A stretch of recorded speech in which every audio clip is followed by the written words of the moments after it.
Hello everyone, this is Shivam Singh Rajawat और आज हम देख रहे हैं यूपीपीसीएस आरओ का एग्ज़ाम जो कि 11 फरवरी 2024 में हुआ था। इसमें जो भी हिस्ट्री के क्वेश्चंस आए हैं उनके बारे में आज हम चर्चा करेंगे। जनरली हम ये भी देखेंगे कि इस एग्ज़ाम का जो ट्रेंड है वो क्या है और उस ट्रेंड के पीछे जो माइंड है, डेट मीन जो पेपर सेटर्स हैं वो क्या सोचते हैं और ऐसा कैंडिडेट हमें क्या समझना चाहिए फॉर नेक्स्ट टाइम प्रिपरेशन के लिए। साथ में हम इनके सॉल्यूशंस भी देखेंगे और ये भी देखेंगे कि एक्चुअल एग्ज़ाम में क्या इनको प्रैक्टिकली करना, किस क्वेश्चन को प्रैक्टिकली करना पॉसिबल है या फिर किसी करना टफ है।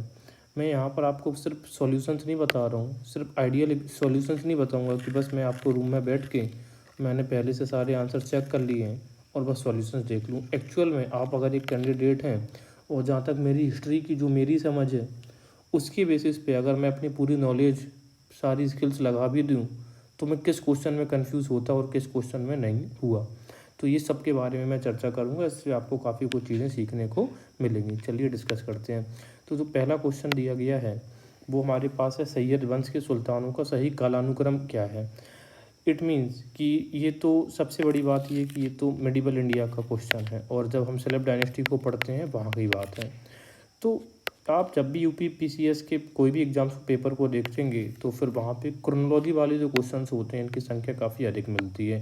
तो अगर आप कभी भी हिस्ट्री को प्रिपेयर कर रहे हैं तो जितनी भी क्रोनोलॉजी है, जितनी भी डायनेस्टीज़ रही हैं उनकी क्रोनोलॉजी को आप अच्छे से पढ़ के ज़रूर जाओ, ठीक है ना। अब जितनी भी क्रोनोलॉजी वाली टॉपिक्स हैं हिस्ट्री के, लेकिन वास्ट सिलेबस होने की वजह से ये सब चीज़ें याद रखना आसान नहीं होता। इस वजह से हम PYQ के क्वेश्चन या फिर कोई ट्रिक्स के थ्रू करते हैं, देखते हैं। अब खिज़र खां, मोहम्मद शाह, तीसरा हमें ऑप्शन दिया गया है मुबारक शाह और फिर अलाउद्दीन आलम शाह। ऑप्शंस पे अगर आप नज़र डालोगे 1313 यहाँ पे दिख रहा है, 1412 यहाँ पे दिख रहा है। देखिए जब हम एग्ज़ाम में होते हैं तो फिर कोई भी चीज़ को सिर्फ प्रेडिक्ट करना आसान नहीं होता, हमें उसको रियलिटी में चेक करना होगा। तो अगर हमें कुछ भी पता है तो हम जो मैंने अपने नोट्स बनाए हैं या फिर जो मैं आगे क्लासेस लूँगा तो मैंने उनमें इन सब वंशों के कुछ तरीके अपना दिए हैं। तो जैसे मैंने इसको, इस ट्रिक को मैंने अपने पास यूज़ करता हूँ। जैसे खिज्र, तो ये हो जाता है खिज्र खां। बार बार तो ये हो जाता है मुबारक। आलम शाह, आलम शाह। और यहाँ पर हम क्या देखेंगे, और ये जो मुँह बचता है यहाँ पर हमारे पास, इसको हम बोलते हैं मोहम्मद शाह। तो मैंने ऐसा ही एक ट्रिक बनाया हुआ है, खिज्र में बार बार मुँह का आलम सही करो। इसको मैंने एक ऐसा भी नहीं है कि आप इसे एक बार पढ़ेंगे याद हो जाएगा। इसे आप लिख के स्टिक कर दो अपने वॉल पे, उसे कंटिन्यू हमें रिवाइज़ करना होगा। जैसे ही आपकी ज़ुबान से ये चीज़ 70-80 बार निकलेगी अपने आप वहाँ पे रिकॉल कर लोगे। तो इस तरीके से अगर हम देखें तो सबसे पहला शासक तो था खिज्र खां। अब ये कहानी क्या है, मैं इसके बैकग्राउंड के बारे में थोड़ा चर्चा करना चाहता हूँ। तो 1348 की बात है, जब तुगलक वंश अपने अंतिम छोर पे है तो उस समय क्या होता है, इन्वेडर्स अटैक करते हैं और खिज्र खां उनको शासक बना के वापस चले जाते हैं। उसी तरीके से तो पहला ऑप्शन हमारा खिज्र खां सही बैठ गया, सब में 1-1 में है। तो अब तो ये तो चलो सभी हो सकता है खिज्र। अब इसके बाद हमें क्या देखना है, तो मुबारक। तो खिज्र खां के बाद आएगा मुबारक। तो 1 के बाद 3, 2 ऑप्शन है हमारे पास हैं, ये दोनों हमारे क्रॉस हो जाते हैं। इसके बाद मोहम्मद, तो 2 होना चाहिए हमारे पास, 1-3 के बाद 2 और लास्ट में आएगा आलम शाह, ठीक है 4, अलाउद्दीन आलम शाह। तो इस तरीके से हमारा आंसर बना है 1324। प्रैक्टिकलिटी की बात करते हैं, क्या ये एग्ज़ाम में सॉल्व किया जा सकता था? हाँ, अगर आपने इसको रिवाइज़ करके गए हैं, पढ़ा है एक्चुअल में, तो ही आप कर सकते हैं। अगर आपको कुछ भी मेमोरीज में धुंधला है, थोड़ा सा भी ओपैक है, तो वहाँ पे सॉल्व करना इजी नहीं होता है, क्योंकि आपने एक भी यहाँ वहाँ किया और आपका आंसर गलत हो जाता है। ओके, तो आगे बढ़ते हैं। अब ये हमारे सामने जो क्वेश्चन है ये महात्मा गांधी और मॉडर्न इंडिया से रिलेटेड है। देखते हैं क्या नेचर ऑफ क्वेश्चन है। हिंदी इंग्लिश वाले जो अपनी लैंग्वेज में देख लो, मैं अल्टरनेट करके लैंग्वेजेस को पढ़ूंगा। कथन है हमारे सामने, क्या है कि दक्षिण अफ्रीका के संघर्षों ने गांधी जी को राष्ट्रीय आंदोलन के नेतृत्व के लिए तैयार किया। स्टेटमेंट पहली बार जब हम पढ़ेंगे तो बिल्कुल सही लगता है, क्योंकि हमें पता है कि महात्मा गांधी चूँकि एक बैरिस्टर थे और एक जो अब्दुल्ला एंड कंपनी जो फर्म थी उसका मुकदमा लड़ने के लिए अफ्रीका चले गए। वहाँ पे उन्होंने इमिग्रेंट्स जो लॉस थे, जो मैरिजेस लॉ थे, इसके अलावा जो रेशियल डिस्क्रिमिनेशन थे वहाँ पे संघर्ष किया और वहीं से उन्होंने बहुत सारे टूल्स एंड टेक्निक्स को सीखा, जैसे कि एक उनमें से था सत्याग्रह, ठीक है ना।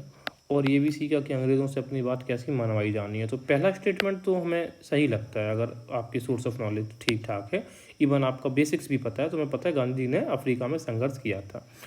अब वो ये कह रहा है कि ये स्टेटमेंट कब होगा, इस कारण की, देखिए ये सॉल्व करते वक्त हमें क्या है कि इसकी वजह से, इस कारण की वजह से ये होना चाहिए, ठीक है ना। ये पहले हमें इसको कंफर्म करना है, तब कथन कर देखना है। देखते हैं क्या कह रहे हैं कि दक्षिण अफ्रीका में भारतीयों के जुझारूपन को देखकर गांधी जी को यह विश्वास हो गया था कि भारतीय जनता किसी उद्देश्य के लिए जुझारू संघर्ष और बलिदान के लिए तैयार हो जाएगी। अब ये जो जुझारू संघर्ष है, अब यहाँ पर आप ये देखिए, ये जो हिंदू है, ये वाला समझिए, अगर आपकी हिंदी बहुत अच्छी भी नहीं है और जुझारू का मतलब आपने यहाँ पर ये कर दिया कि वो अपना 100% ट्राई दे रहे हैं, तो आप मिस इंटरप्रेट कर रहे हैं इस बात को। जुझारू का मतलब होता है जुझारू अपनी जान फूंक देना, दैट मीन्स कि करें या मरें। दैट मीन्स यहाँ पर आप देखो ये जो मिलिटेंट स्ट्रगल है ये बड़ा बिल्कुल क्लियर दिखाता है, इस वजह से हमें इंग्लिश को थोड़ा ध्यान देना पड़ता है, ठीक है ना। तो आप बात ये करें, देखो गांधी जी को हमेशा यही मानना था कि आप अहिंसा, अब देखो सीधी सी बात बेसिक सी है कि गांधी जी का जो अहिंसा का सिद्धांत है, अहिंसा का जो सिद्धांत था, तो ये इसी सिद्धांत को सेकंड जो कारण है ये अपने आप में इसको गलत ठहरा रहा है। तो अहिंसा के कॉन्ट्रडिक्शन में हो गया तो ये कारण तो गलत हो ही जाता है। तो अब कारण हमारा गलत हो गया, दैट मीन्स आर गलत है, तो आर गलत है, ए लेकिन सही है, तो ये इसको ऑप्शन हमारे पास बी बचता है, ठीक है। और अगर डिस्कस करें गांधी फिलॉसफी की, तो बात ये कि गांधी जी ने हमेशा से बोला है कि आप अटैक्स मत करिए, पर्सनल अटैक्स मत करिए, क्योंकि अगर आपने पर्सनल अटैक्स किए तो फिर सीधी सी बात है, अगर आपने संघर्ष करना है तो आप हिंसा को दूर रखो। अगर आपने हिंसा की, अटैक्स किए, तो फिर ब्रिटिश को एक स्कूप मिल जाता है कि वो दोबारा से आपके ऊपर अटैक करके और आपको ख़त्म कर देते हैं। और यही बात गांधी जी को भगत सिंह या फिर जो रिवोल्यूशनरीज थे उनके साथ उनकी बनती नहीं थी इसी बात को लेकर। उनका ये मानना था कि आपने अगर ज़्यादा गतिविधियाँ करी तो अंग्रेज़ आपको पकड़ लेंगे और सजा देंगे, क्योंकि पूरी सरकार उनकी है, तो आप ऐसे उनसे लड़ सकते हैं नहीं हैं। चलिए, तो इसे करना भी रिलेटिवली ये क्वेश्चन हमारे लिए इजी था। आगे देखते हैं ये, तो देखते हैं क्या राजा राम मोहन रॉय के बारे में देखते हैं कि Raja Ram Mohan Roy was the editor of Sambad Kaumudi, a Bengali weekly. Yes, अब संवाद जो कौमुदी है इसमें कई सारी चीज़ें हमें ये देखनी पड़ती हैं कि इस प्रकार के क्वेश्चन, सबसे बड़ी बात ये कि माइंडसेट क्या है। देखिए, बात ये है कि जब भी आप एग्ज़ाम को देते हैं तो उसमें जो मॉडर्न इंडिया होता है उसमें सबसे इम्पोर्टेंट हमारे लिए जो सोशियो रिलीजियस मूवमेंट यानी कि धार्मिक सुधार आंदोलन होते हैं वो हमारे लिए बहुत ही इम्पोर्टेंट हो जाते हैं, और उसमें से भी राजा राम मोहन राय जो कि रिपरकसर्स होते हैं। चलिए डिस्कस करते हैं। तो राजा राम मोहन राय एडिटर थे संवाद कौमुदी के, हाँ बिल्कुल सही थे। अब संवाद कौमुदी 1921 में उन्होंने प्रकाशित की थी। ये बंगाली वीकली था, तो बिल्कुल सही है। अब प्रॉब्लम आपको कहाँ कहाँ होगी कि क्या ये बंगाली लैंग्वेज में था, दूसरा प्रॉब्लम हो सकता है वीकली, क्या ये साप्ताहिक था या दैनिक था, तो ये समझिए। लेकिन अगर मैं आपको बता दूँ कि इनिशियली जो न्यूज़पेपर निकले हैं वो वीकली ज़्यादा होते थे, साप्ताहिक कम होते थे, क्योंकि इतना ज़्यादा रिसोर्सेस इंडियंस के पास नहीं थे, उन्हें खबर भी जुटानी होती थी, हर चीज़ को मैनेज करना होता था, तो वीकली निकालते थे, दैट मीन 7 डेज़ में निकालते थे। इस प्रकार का रैशनल आपको पढ़ते वक्त माइंड में रखना है। दूसरी बात यह है, संवाद कौमुदी का तारीख भी याद रख लो, 1921 में हमें ये देखने को मिलेगा। लेकिन अब sorry, it is not 1921, it is 1821, extremely sorry.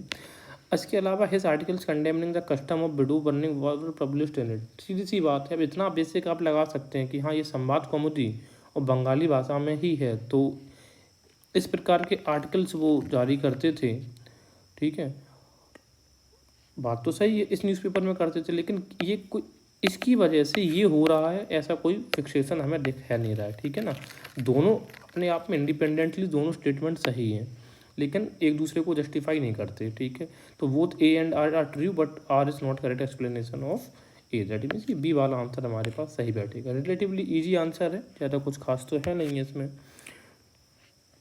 आगे देखते हैं। अब ये है कि consider the following statement with the reference to the Rudramma. अब रानी जो रुद्रम्मा है, काकतीय वंश वारंगल इनकी राजधानी हुआ करती थी, उसके बारे में क्वेश्चन उन्होंने पूछा। स्पेसिकली वीमेन रूलर हैं उनके बारे में पूछ दिया है इन्होंने, ठीक है। तो अब देखो, रुद्रमा वारंगल के काकतीय वंश की चौथी स्वतंत्र शासक थी। यहाँ तक तो चीज़ें सबको पता है, लेकिन ये डेटा ड्रिवन क्वेश्चन दिया है हिस्ट्री के अंदर कि चौथी स्वतंत्र शासक थी। अब हमें इतना कंफर्म, जब भी आप हिस्ट्री को पढ़ते हैं तो इतनी सारी डिटेल्स जाने की हम कोई इतना नहीं पढ़ता है। कोई का मतलब है मेजॉरिटी ऑफ द लोग। तो क्या ये चौथी शासक थी या पांचवी थी, दूसरी थी? We have no idea. मुझे आइडिया नहीं था एग्जाम के टाइम पे इसके बारे में कुछ भी। हाँ, रुद्रमा के बारे में पढ़ा था, बहुत बेसिक सी जानकारी थी। दूसरी बात है कि तो अब ये क्वेश्चंस में मैं यहीं पे कंफ्यूज हो जाऊंगा कि चौथी थी या नहीं।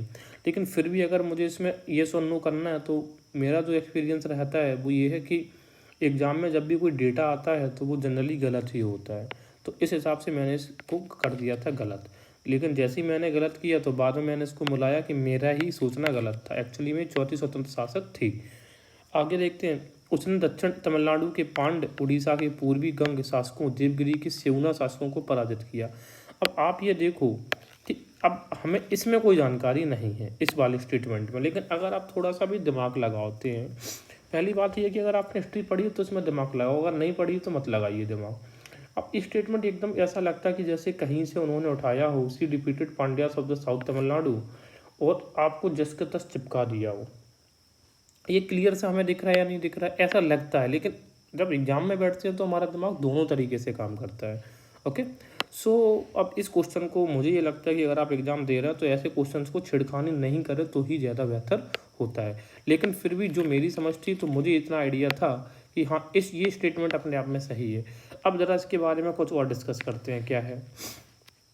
देखो, ये आपको ये काकतीय डायनेस्टी, ये वाला पोर्शन काकतीय डायनेस्टीज का दिख रहा है। वो उनका स्टेटमेंट क्या है कि दक्षिण तमिलनाडु के पांड्य शासकों को उसने हराया, तो ये पांड्यास हैं।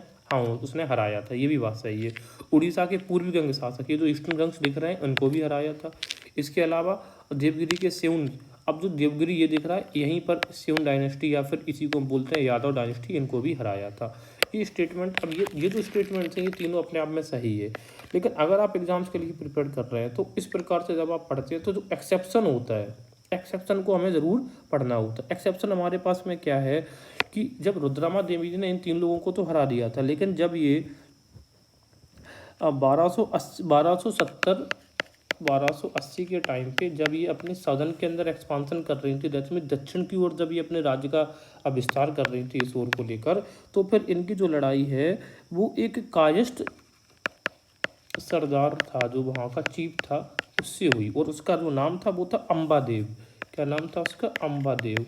तो अंबादेव से ये लड़ाई करते वक्त ये हार गई और तभी इनकी क्या हो गई थी? डेथ हो गई थी। तो ये चीज़ें हमें थोड़ा सा देखना पड़ेगा। और 1289 के अंदर इनकी डेथ हो गई। तो अभी देखो, तीन स्टेटमेंट तो इतने अपने आप सही दिए हैं, लेकिन जब भी बुक्स हम पढ़ते हैं ना तो उसमें ये चौथा, यही इसी स्टेटमेंट के बाद जो स्टेटमेंट मैंने आपको बताया, जो इन्फॉर्मेशन, वो गिवन होती है। तो जब भी कभी एक्सेप्शनल चीज़ें होती हैं कि 3 लड़ाई जीती, चौथी में हार गया या उसकी डेथ हो गई, तो बहुत ज़्यादा आप दिमाग में रखिए। जैसे कई बार ये होता है कि एक जनरल सा क्वेश्चन ये पूछता है कि अच्छा आप ये बताओ कि जो टीपू सुल्तान है इसकी डेथ कब हुई है? तो हमें सीधी सी बात पता है कि जो फोर्थ अंगल मार्शल युद्ध हुआ है 1799 में, इसी की डेथ तभी हुई होगी, क्योंकि इसके बाद ही तो अंग्रेजों ने ये जो मैसूर राजवंश था, वॉडियर डायनेस्टी के शासकों को वापस कर दिया था। तो ये बेसिक सी जानकारी, जब भी कभी किसी की डेथ होती है तो उसके बारे में जानकारी रखनी चाहिए। लेकिन अगर प्रैक्टिकलिटी की बात करें तो ये क्वेश्चन को प्रैक्टिकली इतना सॉल्व करना आसान नहीं था। हाँ, आप तुक्का लगा के, कोई लॉजिक लगा के, भगवान का नाम लेके सॉल्व करने की कोशिश करते तो ये हो सकता था। आगे देखते हैं कि फिर से जो हमारे सामाजिक सुधार आंदोलन है उनसे क्वेश्चन आता है, बंकिम चंद्र चट्टोपाध्याय। सबसे बड़ी बात है कि ये फिगर इंपॉर्टेंट क्यों है, क्योंकि कलकत्ता की क्रांति में बहुत ही ज़्यादा क्रांतिकारी व्यक्ति थे। अगर मैं कहूँ कि पहले राष्ट्रवादी व्यक्ति कलकत्ता के, तो इसमें कोई अतिशयोक्ति बिल्कुल भी नहीं है। ठीक है, कि बंकिम चट्टोपाध्याय ऐसे व्यक्ति थे जिन्होंने भारत को माता के इक्वली प्रोजेक्ट किया। ठीक है, elevated the status of the country equivalent to the mother goddess. इसके अलावा इन्होंने भगवान श्री कृष्ण को सबसे बड़ा क्या माना? डिप्लोमेट माना, कूटनीतिज्ञ माना, और लोगों से बोला कि आप सब उनसे ही प्रेरणा लीजिए। ठीक है। तो इस वजह से इनकी, और कई बार जो आप मार्क्सिस्ट हिस्टोरियंस को आप देखेंगे तो इनके ऊपर एक ब्लेम लगाते हैं। वो क्या ब्लेम लगाते हैं कि इन्होंने जो ये जो इस्तेमाल कर रहे हैं, ये जो सिम्बल्स इस्तेमाल कर रहे हैं भगवान श्री कृष्ण के या फिर भारत माता के, इसकी वजह से बंगाल में हिंदू मुस्लिम डिवाइड क्रिएट हुई, जो अल्टीमेटली लीड करेगा कब, टू नेशन थ्योरी को लेकर या फिर मुस्लिम लीग के गठन को लेकर। तो मार्क्सिस्ट हिस्टोरियंस मुस्लिम लीग को इस तरीके से डिफेंड करते हैं कि बंगाल में इस प्रकार के लोग थे जिन्होंने हिंदू सिंबल्स, हिंदू प्रतीकों का इस्तेमाल किया था राष्ट्रवाद को जगाने के लिए, लोगों के को एक साथ लाने के लिए। इस वजह से मुस्लिम्स के मन में खोट आ गई, जबकि ऐसी कोई चीज़ें हैं नहीं है। चलिए क्वेश्चन अब हम डिस्कस करते हैं। He was the first graduate of Calcutta university. अगर आपने बंकिम चंद्र चट्टोपाध्याय को कुछ भी पढ़ा है तो ये एकदम फैक्चुअल सी चीज़ है। अगर आपने पढ़ा है तो टिक करिए, नहीं पढ़ा है तो फिर छोड़ दीजिए। सीताराम वासिस लास्ट नॉवल, हाँ ये भी पढ़ा है तो ठीक है, नहीं तो नहीं। सीताराम उनकी लास्ट नॉवल थी, नो डाउट ये बिल्कुल बात सही है, ठीक है ना। तो ये टोटली फैक्चुअल क्वेश्चन है, आपको इसके बारे में थोड़ी सी भी जानकारी है तो है। देखो जब भी पर्सनालिटी बेस्ड क्वेश्चन को हम सॉल्व करते हैं तो इनके बारे में बहुत सारी जानकारी हमें रखनी होती है कि कौन सा इन्होंने न्यूज़पेपर जारी किया था, किस ऑर्गेनाइजेशन का ये पार्ट थे, कोई स्पेशल चीज़ें थी तो वो हमें वो भी देखनी होती हैं, ठीक है ना।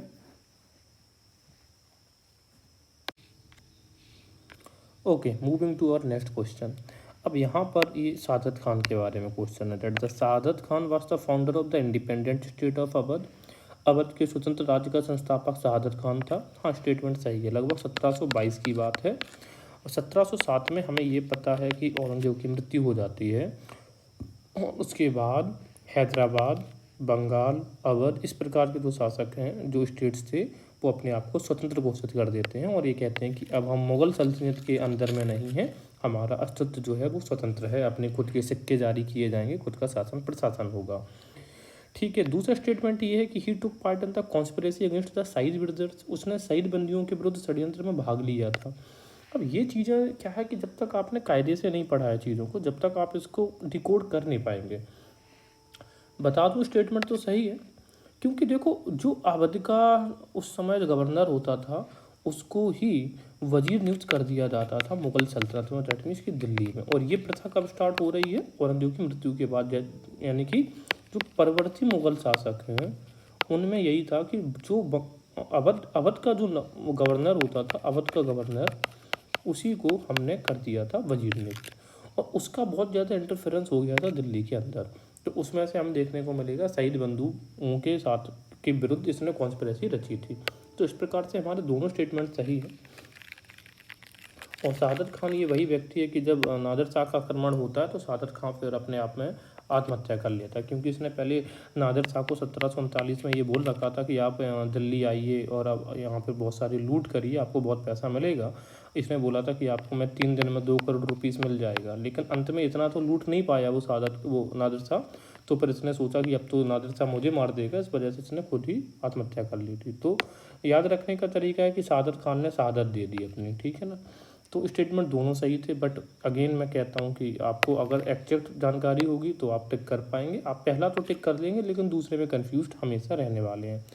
तो आगे मूव करते हैं अपने नेक्स्ट क्वेश्चन की तरफ। अगेन मॉडर्न इंडिया से क्वेश्चन है और गांधी। तो दैट मीन्स क्या है कि देखो जो पर्सनालिटी बेस्ड क्वेश्चन हैं वो इस बार बहुत ज़्यादा पूछे गए हैं, लेकिन इसका मतलब ये नहीं कि सिर्फ पर्सनालिटी बेस्ड ही हमें पढ़ना है, क्योंकि हिस्ट्री में 3-4 ही चीज़ें होती हैं, date, events, personality. Question again है, असर्सन दिया है पहले। तो असर्सन हमारे पास देख लेते हैं कि वो रिजल्ट क्या है। असर्सन का मतलब ये निकाल लिया करो कि असल में एक परिणाम है, ये रिजल्ट है हमारे सामने, और रिजल्ट किसका, इसकी वजह से ये रिजल्ट हो रहा है या नहीं। अक्टूबर 1940 में Gandhi ji gave call for limited satyagraha by a few selected individuals. हाँ बात सही है, इसी को हमने बोला है लिमिटेड सत्याग्रह, दैट मीन्स व्यक्तिगत सत्याग्रह की बात करी थी गांधी जी ने। अब क्यों ऐसा, क्यों the satyagraha was kept limited so as to impress Britain's wars efforts. वो ये कह रहे थे कि यह सत्याग्रह इसलिए सीमित रखा गया ताकि ब्रिटेन के युद्ध प्रयासों को ठेस पहुँचे। नहीं, अब ये तो देखो दोनों ही चीज़ें देखो भाई, जब आपने किसी चीज़ को लिमिटेड कर दिया है तो इसका मतलब क्या था कि ब्रिटेन के युद्ध प्रयासों को ठेस ना पहुँचे, यहाँ पर ना आना चाहिए था। देखिए बात यह है कि गांधी जी ये तो मानते थे कि ब्रिटिश हमारे अब ऑलमोस्ट राइवल्स हैं और हमारा शोषण कर रहे हैं। वो ये भी चाह रहे थे कि ब्रिटिशों से हमें आज़ादी मिले, लेकिन गांधी जी ने एट द सेम टाइम कि ब्रिटिश की जो सेंसिबिलिटीज़ चीज़ें थी उनका पूरा ख्याल रखा है, इसमें नो डाउट ये तो कहना पड़ेगा। अगर आप हिस्ट्री पढ़ रहे हैं तो आपको चीज़ें बहुत पार्शियल तरीके से देखनी होती हैं, हमेशा किसी व्यक्ति का महिमा मंटन करें, इट इज़ नॉट पॉसिबल। लेकिन तो आप गांधी जी का ने ऐसा क्यों अपना मत दिया था कि उन्होंने बोला कि भाई 1939 में जब ये सेकंड वर्ल्ड वॉर यानी कि द्वितीय विश्व युद्ध की शुरुआत हो गई, तो गांधी जी बहुत देरों से डिमांड कर रहे थे डोमिनियन स्टेटस की, और अब तो 1939 आते आते तक तो अब हम पूर्ण स्वराज की मांग कर रहे थे कि हमें अब पूर्ण क्या चाहिए, स्वतंत्रता चाहिए। लेकिन फिर भी जब युद्ध आया तो गांधी जी को तरस आ गया। तो गांधी जी ने इस पर अपना मसला ये बोला था कि देखो, दो पावर्स लड़ रही हैं, एक तरफ तो देखो इंग्लैंड है यानी कि ब्रिटेन है, और दूसरी तरफ आपका देखो जर्मनी है।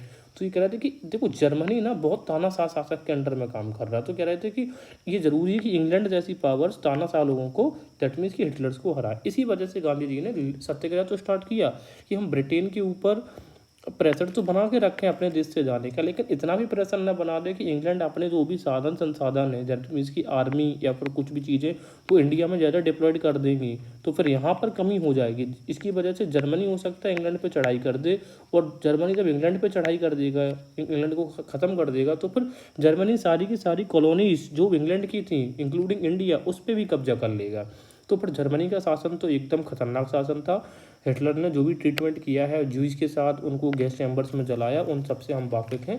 तो गांधी जी का ये इस तरीके से माइंड चल रहा था। तो दूसरा स्टेटमेंट जो है हमारे सामने, एक कारण गलत हो जाता है, अभी कथन हमारा सत्य है। तो अब कारण दैट मीन्स की रीजन इज नॉट करेक्ट, तो वो तैयार आर ट्रू। देखो दोनों तो सही नहीं है, हाँ आर फॉल्स है, ए ट्रू है, ये राइट है अपना। ओके तो आप देखिएगा इनमें कॉन्सेप्चुअल क्लैरिटी की भी बात हम कर रहे हैं, ये बेसिक सी चीज़ें हैं ये। तो दैट मीन्स कि मॉडर्न इंडिया के क्वेश्चन ईजिली कंपेरेटिवली आप देखेंगे तुलनात्मक तरीके से वो थोड़े ईजी दिख रहे हैं हमें। बात करते हैं बिपिन चंद्र पाल, अगेन फिर से पर्सनालिटी व्यक्तित्व आधारित एक उपलब्ध नॉवल है हमारे सामने। ये बात है ब्रह्म समाज लीडर एंड सोशल रिफॉर्मर। अब देखो बिपिन चंद्र पाल में जनरली हम क्या पढ़ते हैं, लाल बाल पाल का कॉन्सेप्ट पढ़ते हैं कि ठीक है, जो एक्सट्रीमिस्ट लीडर थे वो कौन से थे, लाल बाल और पाल थे। अब बिपिन चंद्र पाल के बारे में इससे ज़्यादा हम हिस्ट्री में बहुत ही कम पढ़ते हैं, तो इसके बारे में थोड़ी जानकारी हमें चाहिए होगी। तो ही बात है ब्रह्म समाज लीडर। अब देखो ब्रह्म समाज 1828 के अंदर स्टार्ट हो गई थी, और इसको लीड कौन कर रहे थे हमें पता है, आर राजा राम मोहन रॉय, जिनके बारे में क्वेश्चन ऑलरेडी पूछा जा चुका है। लेकिन अब बिपिन चंद्र पाल, अब हमें ये पता है कि ब्रह्म समाज के लीडर थे, क्या ये ब्रह्म समाज के पार्ट थे या नहीं। अगर ये फैक्चुअल चीज़ है, अगर पता है हाँ तो हाँ, नहीं तो फिर हमें लगता है ना तो ना। लेकिन मैं आपको बताता चलूँ, अब ये बहुत इंटरेस्टिंग सी चीज़ है। देखो मैं बताता हूँ, देखो बिपिन चंद्र पाल ना हमेशा से ही जो समाज में बुराइयाँ थी, ईविल्स थी, उनके अगेंस्ट थी, ये तो क्लियर बात है। अब आप बोलोगे ऐसा आप कैसा कह सकते हैं, तो इन्होंने जो अपनी शादी है वो एक विडो से की थी। सबसे बड़ी बात तो ये, तो देखो ये यूनिक इंसिडेंट्स है ना, इनको ही एग्जामिनर टारगेट करता है। और अब बात यह है कि आप ये कहो कि ऐसे तो प्रोफेसर D.K. कार्वे ने भी किया था एक विडो से शादी। हाँ बिल्कुल किया था कार्वे ने, लेकिन वो मुंबई के रीजन में था, ये बंगाल के रीजन में है। अब इनका लेकिन एक स्पेशल केस और है, इन्होंने जब विडो से शादी करी तो इनके पिताजी ने, दैट मीन्स इनके फादर ने, इनको घर से निकाल दिया, क्योंकि उन्होंने इतना क्रांतिकारी लड़का उनको नहीं चाहिए था। यहाँ तक तो बात ठीक है, लेकिन बिपिन चंद्र ने जब ब्रह्म समाज को ज्वाइन कर लिया तो इनके पिताजी इनसे और नाराज़ हो गए, तो बोले अब तो तुम घर में घुस मत जाना, हीरा ठाकुर जैसी कहानी हो गई भाई। अब तो देखिए ना सूर्यवंशम, उसकी जैसी कहानी बिपिन चंद्र पाल के साथ में हो गई थी। तो इनके जो पूरे पूरे सपने थे अब वो अधूरे तो रहे नहीं। तो एक स्टेटमेंट हमारे सामने सही हमें दिख रहा है।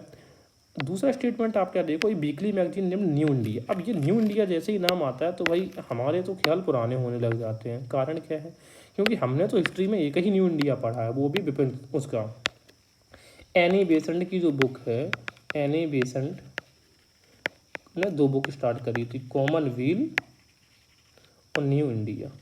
और जो न्यू इंडिया न्यूज़पेपर है ये भी उन्होंने, मद्रास स्टैंडर्ड एक न्यूज़पेपर चलता था पहले, मद्रास स्टैंडर्ड, इसी को खरीद लिया था और इसका नया नाम चेंज कर दिया था न्यू इंडिया।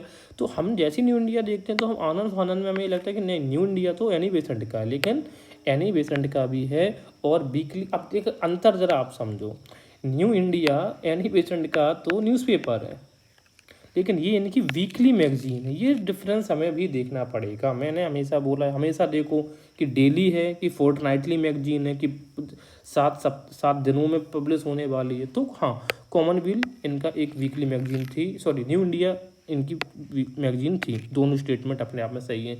इनके बारे में अगर मैं कुछ और डिस्कस करना चाहूँ तो आपको ये भी पता होना चाहिए कि देखो बिपिन चंद्र पाल जो है ना, इनने उन जो वंदे मातरम का जो वंदे मातरम, ठीक है ना, ये न्यूज़पेपर निकलता था इंग्लिश लैंग्वेज में, इसके भी एडिटर थे।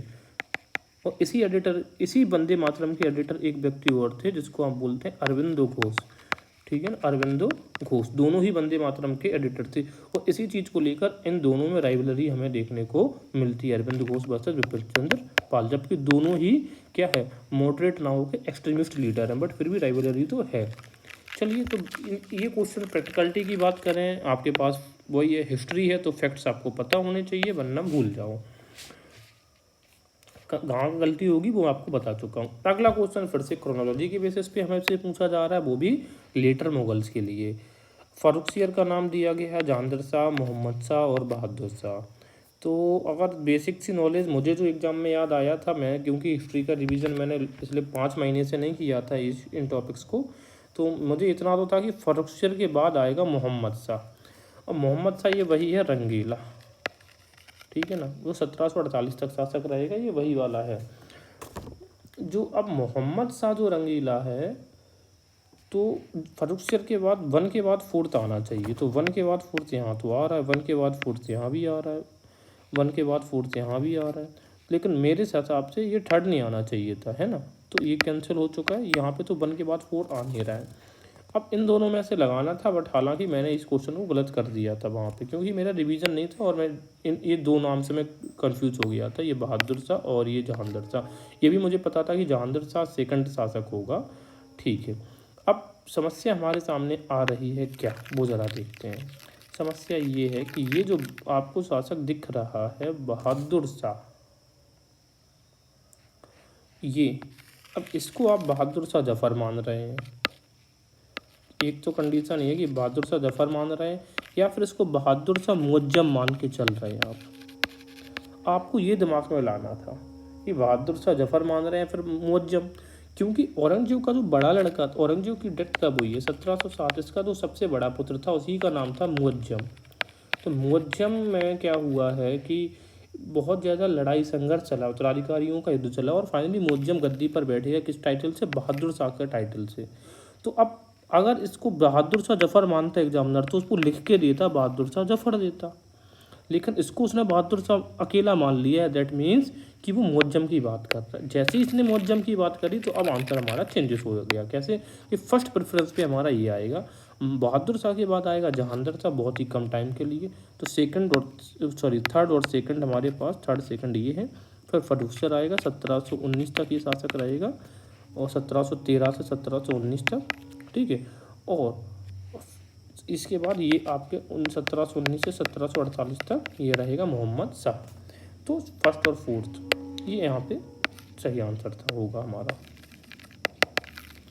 आगे डिस्कस करते, तो ये वही है, प्योर क्रोनोलॉजी बेस्ड क्वेश्चन है, क्रोनोलॉजी को हमेशा याद रखिएगा, जो कालानुक्रम होता है। इसके बाद अगला क्वेश्चन हमारे पास है Jaunpur. Jaunpur is known as Shiraz e Hind. Jaunpur को सिराज ए हिंद कहा जाता था, बिल्कुल बात सही है। जौनपुर सरकी है ये, ठीक है ना, यहाँ पर दिख रहा है सरकी काल में शिक्षा के महान केंद्र के रूप में था। ये दोनों क्वेश्चन अपने आप में बिल्कुल सही है। अगर जौनपुर की और बात करें तो जौनपुर में एक सत्तारी जो संप्रदाय था, सत्तारी जो सूफी सिलसिला है संप्रदाय, वो बहुत ज़्यादा फेमस था जौनपुर में। इसके अलावा जौनपुर में अटाला देवी की मस्जिद, अटाला मस्जिद, ठीक है, अटाला मस्जिद, और इसके अलावा जैसे कि हम कह सकते हैं लाल दरवाज़ा, ये बिल्डिंग्स बहुत ज़्यादा हैं। अगर जौनपुर के आर्किटेक्चर की बात करें तो हमें यहाँ पर क्या है कि यहाँ पे जो नुकीली मीनारेट्स होती हैं, जो नुकीली मीनारें हैं, वो हमें यहाँ पर देखने को नहीं मिलती हैं। अटाला मस्जिद, अटाला देवी का जो मंदिर था उसको तोड़कर बनाया गया था, ये भी चीज़ हमें याद रखने योग्य। तो जौनपुर के बारे में जो एडिशनल जानकारी है उसको दिमाग में रखिए, और ये भी याद रखो कि जब जो बहलोल लोदी ने जौनपुर को जीता था लेकिन अपने राज्य में नहीं मिलाया था, सिर्फ बारबक शाह को वहाँ का शासक बना दिया था, लेकिन सिकंदर लोदी ने बारबक शाह को हटा के जौनपुर को अपने राज्य में मिला ही लिया था। तो ये भी क्वेश्चन पूछ सकता है कि निम्न में से किस सल्तनतकालीन शासक ने जौनपुर का विलय सल्तनत में किया हुआ था। तो आंसर हमारा क्या होगा, वो होगा हमारे सामने फिरोज शाह तुगलक, सिकंदर लोदी। ओके, तो ये क्वेश्चन अगेन इजी क्वेश्चन इसमें टर्म करते हैं, PYQs में पूछा जा चुका है, इस वजह से। हो द नेक्स्ट वन, हमारे सामने अगला क्वेश्चन है मतलब प्री मॉडर्न इंडिया के बारे में कह सकते हैं। The Bengal British India society was founded in the year of 1843 as a result of George Thomson efforts. आपको अगर याद है, इसे तो BBIS करके मैंने याद किया था, तो इसका 43 में गठन हुआ है, हाँ बिल्कुल हुआ है, और जॉर्ज थॉम्सन की एफर्ट्स में हाँ हुआ है। George Thomson was brought out from England by Dwarkanath Tagore to organise a political movement. इसके बारे में ज़रा डिटेल चर्चा करते हैं। देखो, जॉर्ज थॉम्सन हिंदू रिलीजन से बहुत ज़्यादा प्रभावित थे। एक क्या है कि ब्रिटिश इंडिया सोसाइटी नाम की एक ऑर्गेनाइजेशन है, आप यहाँ पर देखो, ये मेरा नोट्स है, यहाँ पर आप देख रहे हैं, यहाँ पर ब्रिटिश इंडिया सोसाइटी नाम की एक ऑर्गेनाइजेशन 1839 यानी कि 1839 में लंदन में एस्टेब्लिश हुई थी और वो करी थी विलियम एडम ने। तो जब ये organisation British India society London में काम कर रही थी, उसी से बहुत ज़्यादा प्रभावित हो गए थे कौन कौन, आपके थॉम्सन, ठीक है। और थॉम्सन को फिलो हिंदू भी बोला जाता था, डैट मीन्स कि हिंदू की जो फिलॉसफी है उससे बहुत ज़्यादा प्रभावित थे। तो उन्होंने वहीं पर BIS यानी कि ब्रिटिश इंडिया सोसाइटी की जैसी एक organisation, Bengal British India society के नाम की ऑर्गेनाइजेशन लंदन में ही उन्होंने ओपन करी, ठीक है ना। अब ये देखो, इसी को बोलते हैं बंगाल ब्रिटिश एसोसिएशन या फिर बंगाल ब्रिटिश इंडियन सोसाइटी, ठीक है। अब ये चीज़ें हमने देखा। अब ये कब किया था? 143 में, 143 दैट मीन्स 1843 में। द्वारकानाथ टैगोर इसके प्रेसिडेंट बने थे, थॉम्सन सेक्रेटरी बने थे प्यारीचंद्र मित्र। बात यह है कि जो थॉम्सन ने इंडिया विजिट करने आए थे और ये द्वारकानाथ टैगोर के यहाँ ऐसा गेस्ट के रूप में रहते थे। अब प्रॉब्लम क्या है, प्रैक्टिकल तौर पे देखा जाए तो ये चीज़ हम डिस्कस नहीं कर पा रहे हैं कि एक्चुअल में अब ये किसी को पता नहीं है कि द्वारकानाथ टैगोर के यहाँ पे वो गेस्ट के रूप में रह रहे थे। तो ये सब जानकारी आप जब क्वेश्चन आता है तब हम लोग गूगल पे सर्च करते हैं। तो एक्चुअल बात यही है कि जो जानकारी मैंने आपको बताई है कि गेस्ट वगैरह ये सब एपिसोड, ये तो गूगल से ही पता चला है, विकी बंगाल पीडिया से। एक्चुअल बुक में इतनी इन्फॉर्मेशन होती है नहीं है, लेकिन फिर भी अब ये तो हम मान सकते हैं कि जॉर्ज थॉम्सन को लाया गया होगा, लेकिन क्या पॉलिटिकल मूवमेंट को ऑर्गेनाइज करने के लिए लाया गया होगा? अब यहाँ पे हमारी प्रॉब्लम्स क्रिएट होती हैं। लेकिन इन्होंने आके जो बंगाल ब्रिटिश इंडिया सोसाइटी स्थापना कर रहे हैं, वो भी एक तरीके से पॉलिटिकल ऑर्गेनाइजेशन ही तो है। तो हम इसे गलत ना मान के इसे सही मान रहे हैं, इसे तो रीज़न ये सही है। अब the Bengal British India society was founded in 1843 as a result of George Thomson efforts. तो अब ये देखो, क्या इसकी वजह से ये सही है? तो आंसर है हाँ बिल्कुल, दोनों स्टेटमेंट सही है और आपस में एक दूसरे को जस्टिफाई भी करते हैं। तो आपका जो इसमें आंसर होगा वो both A and R true and R is correct explanation of A, ये होना चाहिए, ठीक है। इसको मैं लेकर श्योरिटी के साथ नहीं कह सकता जब तक आयोग की आंसर की नहीं आ जाती है, लेकिन फिर भी ये टाइप ऑफ लेवल ऑफ थोड़ा सा मैं से टफ लेवल पे आंसर को मानूंगा। अगले हमारे सामने बिल्कुल ईजी है, वही क्रम लगाना है। तो ये गुप्त टाइम के पीरियड की जो एडमिनिस्ट्रेटिव यूनिट्स होती हैं उनके बारे में पूछा है। तो पहले ही आंसर है भुक्ति, विषय, वीथी और ग्राम। भुक्ति, विषय, वीथी एंड ग्राम में ये डिवीजन था। सबसे बड़ी इकाई भुक्ति, फिर विषय, उससे छोटी वीथी और फिर ग्राम। आगे हम देख रहे हैं ये वाला Lex Loci Act, Bengal tenancy act, age of consent act और इंडियन यूनिवर्सिटी एक्ट।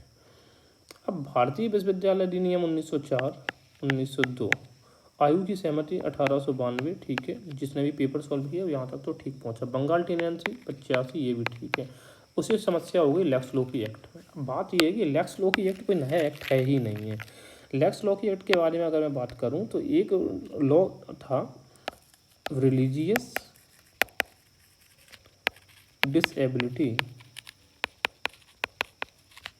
एक्ट, इसको हिंदी में बोलते थे धार्मिक निर्योग्यता अधिनियम 1850। इसी का दूसरा नाम था लैक्स लोकी।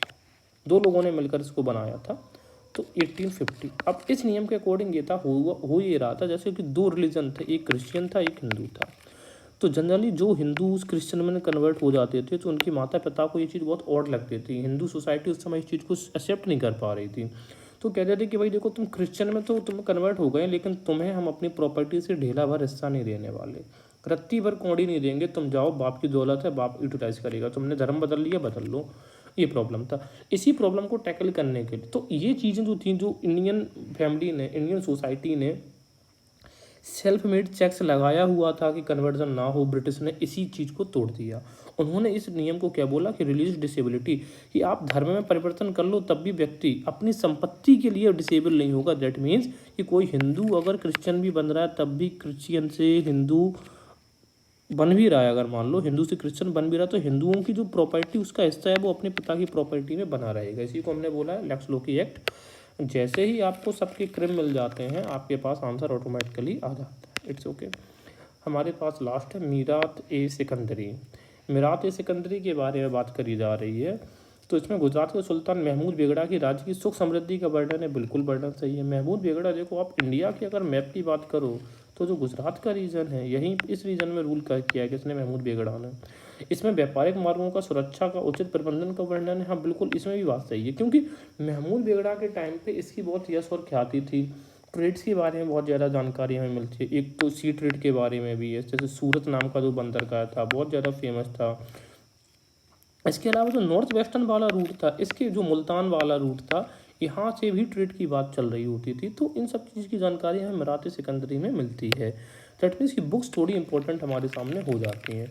तो आई थिंक इतना काफ़ी है। और प्रैक्टिकलिटी की बात करें तो ये क्वेश्चन आप एक कॉमन व्यू से भी लगाते तो सही होता, लेकिन आप ये घूम फिर के फैक्ट की बात है। सो आई होप अब हमें जो लेसन यहाँ से ड्रॉ करने हैं, एग्जामिनर के माइंड को हमने क्या पढ़ा। तो सबसे पहली चीज़ हमारे सामने है जो क्रम अनुसार वाले क्वेश्चन होते हैं, क्रोनोलॉजी वाले, एक तो उन पे हमेशा फोकस करके पढ़ना है। सभी वंशों की डायनेस्टीज़ के राजाओं को आप एकदम रट के जाना एग्जाम में। दूसरे हमारे सामने ये कि जो पर्सनालिटीज़ बेस्ड क्वेश्चन होते हैं, पर्सनालिटीज़, तो इनमें हमें पढ़ते वक्त क्या क्या याद रखना है। एक तो कोई स्पेशल इंसिडेंट हुआ हो, जैसे कि लाल बाल पाल के केस में मैंने बिपिन चंद्र पाल का बताया। दूसरा कि वो किसी ऑर्गेनाइजेशन से संबंध रखते थे, किसी संस्था के सदस्य थे या नहीं थे, ये चीज़ भी हमें देखनी है। पर्सनालिटीज़ के बारे में तीसरी बात, एक चीज़ मैं आपको ये कॉमन चीज़ बता रहा हूँ, उस समय बहुत सारी पर्सनालिटीज़ ऐसी थी जो इंग्लैंड गए हुए थे। तो जनरली जो लोगों का संबंध इंग्लैंड से मिल जाता है, तो इस बेसिस पे हम थोड़ा आंसर तक पहुँच जाते हैं। जैसे मैं आपको बता दूँ, गोपाल कृष्ण गोखले का नाम जानते हैं, गोखले, ये भी इंग्लैंड गए हुए थे प्रचार प्रसार करने। हमें पता D.N. नेहरू जी, ये तो पहले व्यक्ति ऐसे थे ही जो क्या हुआ था, जो ब्रिटिश पार्लियामेंट के फर्स्ट मेंबर भी बने थे और किस लिबरल पार्टी की सीट से। लेकिन इनसे पहले एक व्यक्ति और थे जिनका नाम था सुरेंद्रनाथ बनर्जी। अब Surendranath Banerjee was the first person who contested the polls in England, but वो जीत नहीं पाए, वो एक अलग बात है। जीते थे पहली बार में ये। तो जनरली लोग इंग्लैंड जाते थे, वो सब एलीट क्लास के ही लोग थे जो इंडियन नेशनल कांग्रेस में थे, क्योंकि वही इंग्लैंड जा पाएंगे। गरीब आदमी तो घर पे मजदूरी करेगा बैठ के, किसान तो किसान ही करेगा। और वो जा किस लिए रहे थे कि वो इंग्लैंड में जाके आप एक लॉबिंग कर पाए। जैसे आज भी डिप्लोमेसी आप देखते हो तो लॉबिंग, ये बड़ा आपने सुना होगा कि इंडिया के लिए लॉबिंग कर पाए। दैट मीन्स कि इंडिया के जो इंटरेस्ट हैं, जो लोगों को, भारत के लोगों को जो दिक्कत हो रही है, वो उन लोगों को बता पाएँ। और ब्रिटिश पार्लियामेंट के अंदर कुछ ऐसे लोग हो सकें जो इंडिया को सपोर्ट करें।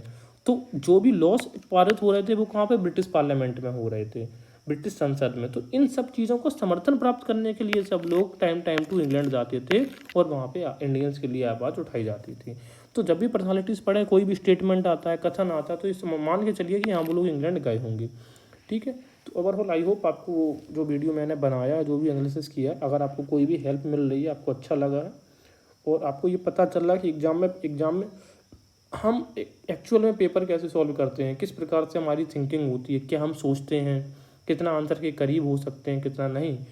मैं धीरे धीरे करके वेरियस एग्ज़ाम्स के इसी तरीके से आपको एनालिसिस देता रहूँगा, जिससे कि आपका प्रिपरेशन और बेटर होता रहे। Thank you very much.